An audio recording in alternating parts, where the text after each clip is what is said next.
bring the fountain of youth to my ears and everything, I used to be kind of judgmental on like new shit, like and shit, but I don't know, 21 Savage kind of got me. I felt like 21 and a few other guys. Like so. But I just kind of want to touch on history. You know what I'm saying? What motivated you? How did you get into start rapping? You're single, because really a lot of guys only drop albums when it was just single. You know, kind of, drip crib guy. You know, just. You can strip that all the way if you want to too. Who produced it? You know what I'm saying? The concepts of the song, just what you got going on. You know, what you got on deck. You know. Yeah. Cool. I'm doing this one. My son's gonna be doing future interviews, and I got a cousin that's gonna be doing interviews too. I'm just doing this one just because, I don't know, this is the first cover in a while. You like doing interviews? How old are you? I'm 14. Oh, that's dope, man. Yeah, man, keep at it, bro. That's good. That's good. Is Marley Young that your government name or? Marley Young is really, I got my name from my mama, but it's not my government name. It's one day she had let me know that she would have named me Marley if it wasn't for me being a junior. Yeah. My real name is Ray. Okay. But my mom was like, I wanted to name you Marley, and she a big Bob Marley fan. But right. yeah, I learned how to roll a joint like I was like 9 years old. Sound like Shaka. My brother-in-law. Whew, that's the youngest person I ever spoke to. I always shot him. I passed that joint 5. Damn, I should get shot. He didn't choke and I did. That was scary. But whenever I'm ready when y'all are. It's recording already. Oh, okay, that's cool. All right, cool. Welcome everybody. Pleased to be here with Mr. Marley Young. Thank you for your time, brother. No doubt. You know what I'm saying? Bringing back Mo Cheez magazine, Cheez TV. We've been dormant for 20 years, and now we're bringing it back to the masses, to the people. Basically, the independent hip hop underground music. Marley, first off, just tell all the readers and the viewers basically a little about yourself, man. How you got started in the rapping, the beginnings of Marley. It's something I did for a long time. I grew up in the 90s, in the early 90s, so I was always trying to shadow people like, ABC, Another Bad Creation, who was like under BBD and everything. Right. So back then, I remember doing it at the earliest as 6 and 7 years old, my first time being on the stage. Yeah. I was with my cousins and we was doing trying to imitate Criss Cross, stuff like that. And I was a little bitty kid. I knew that music was something I wanted to do. Yeah. It's been something that's part of my life so long. It's been second language now. You know what I'm saying? I do it every day. So I've been doing it for a long time, but I think I started taking it serious and business-wise a few years ago. Where are you from? I'm from Kansas City, Missouri. I'm from the 50s in the area, so I grew up from Purcell to the Spec. I'm from 52nd and Brookwood. Okay. Kansas City has a long history of independent artists from Kansas City. I mean, the #1 independent artist in the world, Tech Nine's from Kansas City. Yeah. Rich the Factor from Kansas City, independent artist. Yeah. Who are some of the Kansas City artists that influenced you, motivated you? Definitely those two. Being from the 50s and knowing that Tech Nine was right around the corner. When I was a kid, you know what I'm saying, my mom's being in Kansas City her whole life, she knew they pops, and somebody in the Road Dogs they pops had the cleaners and stuff. You know what I'm saying?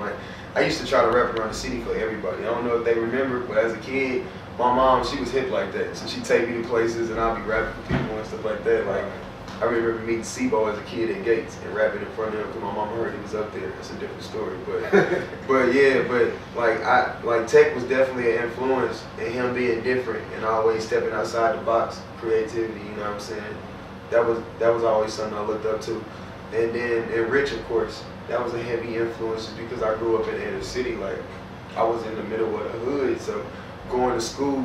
And I could identify what Rich was talking about a lot. He kind of raised my generation, you know what I'm saying? All of Kansas City was out. Man, so we everything that he talked about, we dressed from the Staffords to the, and I was so young, we couldn't even get it on time, but once we was of age, we was still wearing it. And it didn't matter that people was doing it before us, cold hard jackets and all of that, we kept doing it, just trying to be like Rich. So he was definitely a major influence. With all these influences, what was the first song you ever recorded? when you first stepped in the booth, first song you ever put down? Man, I was about his age. I might have been a year older.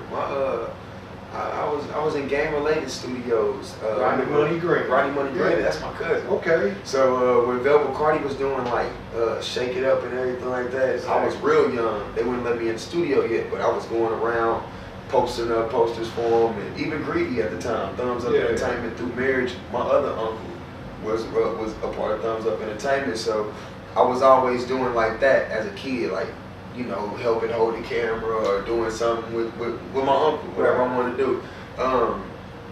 That's how that whole connection started. It's like you damn near lost the question. It's fine. It's fine.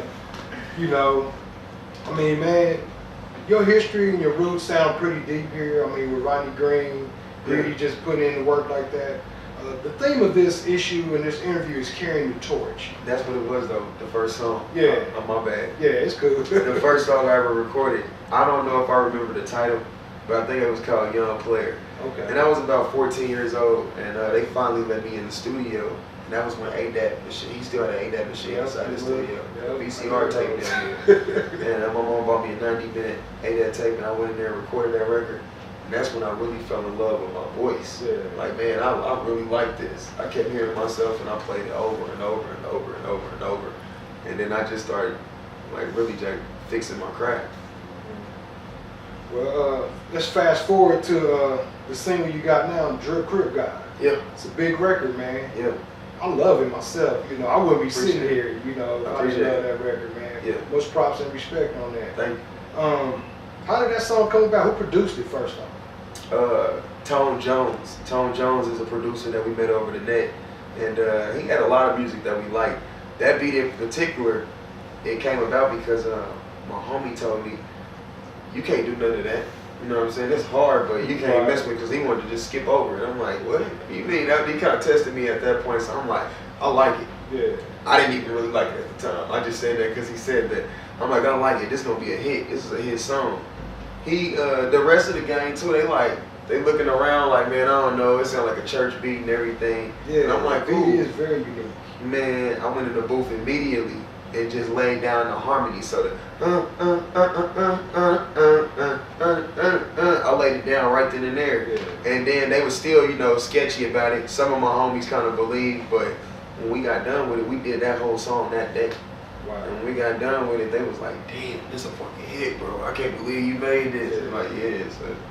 One thing I can appreciate about your music is you're different.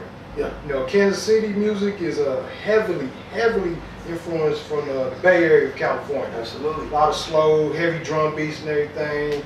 You know, talking about the same old, you know, drug dealing, street stuff, but absolutely. I don't know, you seem to step out of the box Yeah. of what normally was going on with Kansas City. I mean, that's my aim, man. I just try to, like, I want to walk my own path. I don't want to be like nobody. I feel like I'm going to do me better than anybody. So if I make what I'm doing it or popular, then I'm going to be the best at it. right. So it took me a while to realize that, though, because I used to try to sound like my favorite artist, and even I tried to have a little Kansas City path, you know what I mean? Yeah. That was what it was to get accepted. I used to rap like that, but I don't know, music became more of a feeling to me. I didn't want to be the best rapper no more. I didn't want to prove how hard I was. Yeah. I wasn't trying to be more gangster than nobody. I just really wanted to get the same feeling that I was getting from the records that I liked from different people. And I remember when Kanye West dropped 808s. That kind of changed me. Right. You know what I'm saying? I'm like, man, like, that's what I want to do. I want to make a real impact with film when somebody listens to my music. Well, I know Drip Crip God is bigger than any local song, and do you have a video for it yet? We're working on that right now. It's about finished. It's actually about finished. We got one big scene that we want to do. We put that to it. It's going to be a cherry on top. So. Looking forward to that. This is, I guess, the beginning that before the world and the nation knows who Marley Young is. I mean, what can we expect next from you? Man, we just want to keep growing, you know what I'm saying? That's the most important part. Like, I got so many other artists that's, you know, counting on me to, you know, get this ball rolling and so they can get it going with me, you know what I mean? So, it's just, we got a variety pack. Oreos didn't just make Oreos after they started. They started making the yellow Oreos, the vanilla kind, you know, now they got the holiday kind. So, I want to keep introducing the world to more Kansas City artists that's a real big thing for me. I'm passionate about that. And that's another thing that I respect and appreciate about you. You give a hand back. Yeah, You know what I'm saying? absolutely. You're not just leaving, and you know, some of the artists from here before you, you know, they made their money and they basically kind of disappeared from Kansas City, you know, and That's when it clicked. That's when it clicked to me. Like, man, like it's still a crab in the bucket mentality here, Right, simply right. because ain't nobody ever came back and helped us. So everybody want to be that first to do it, and when you finally do it, it's like, ain't nobody help me. I'm gonna keep thinking about myself, and it's like that ain't been helping us get nowhere this whole time. I feel like, man, you know, one day I'm gonna want to look back and be like Birdman when I start rapping. Still be in love with the music and got little homies that I'm putting out. Why can't I start right now? Why they got a little buzz behind it? well, brother, I appreciate your time. Like I said, the theme of this is carrying the torch, Yeah. and with Marley Young at the forefront, we're in good shape. Thank you, man. Thank you. God bless, man. God Nice bless, meeting you. bro. Absolutely.